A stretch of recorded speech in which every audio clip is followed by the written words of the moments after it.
millions of pages, hundreds of names.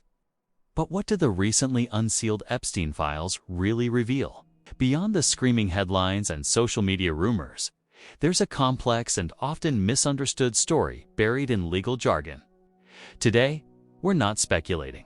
We're breaking down 10 verified revelations found inside the documents that the public is now seeing for the first time. We're going to separate fact from fiction. Let's start with the sheer scale of it all.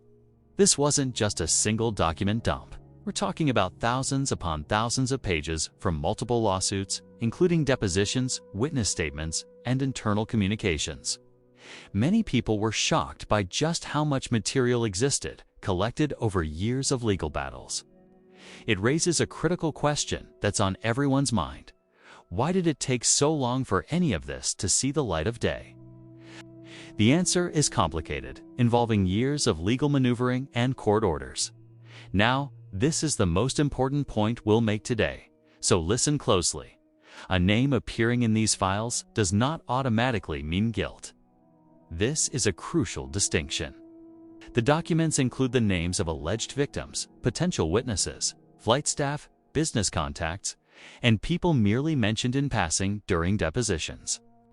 The court unsealed these names because it determined their connection to the case was not private enough to warrant continued secrecy. It's not a list of clients or co-conspirators.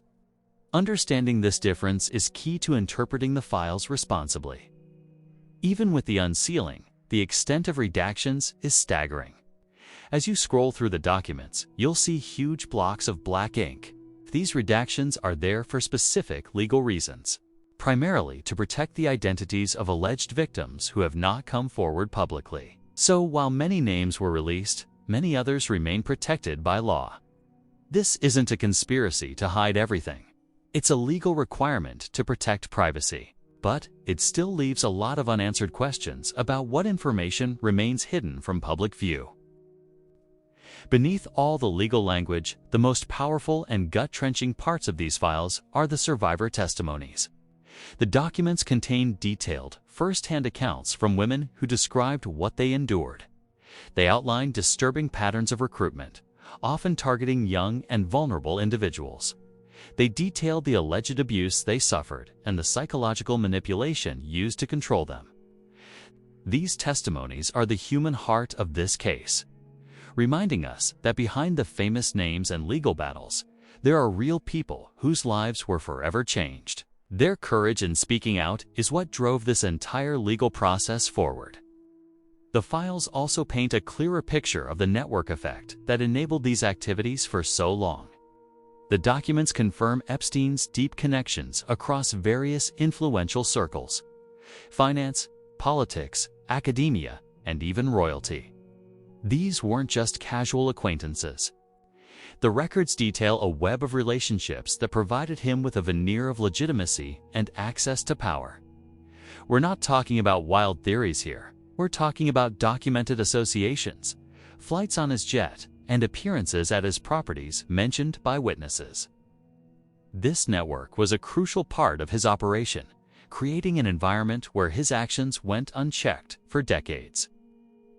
It wasn't just one man either.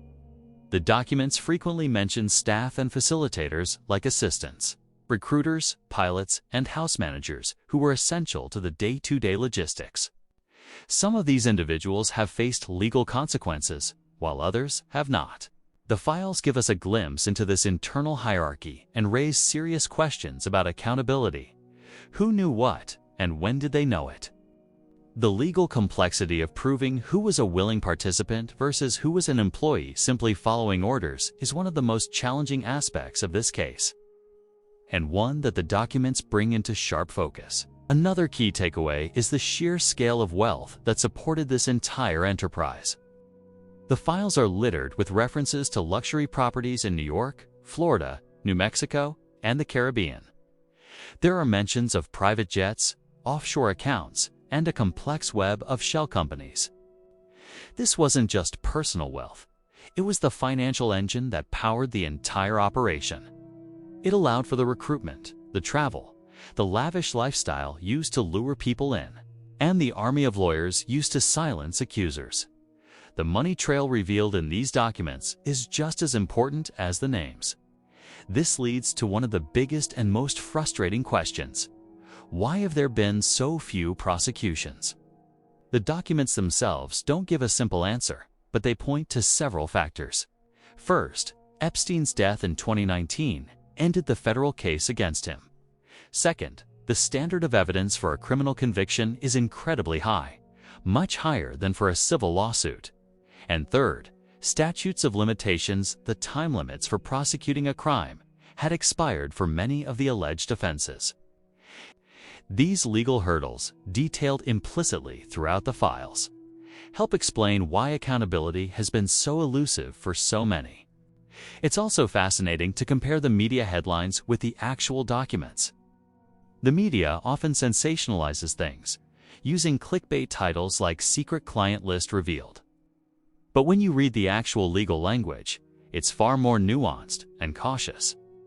For instance, a deposition might say someone was seen at a party, but a headline might imply they were a participant in wrongdoing.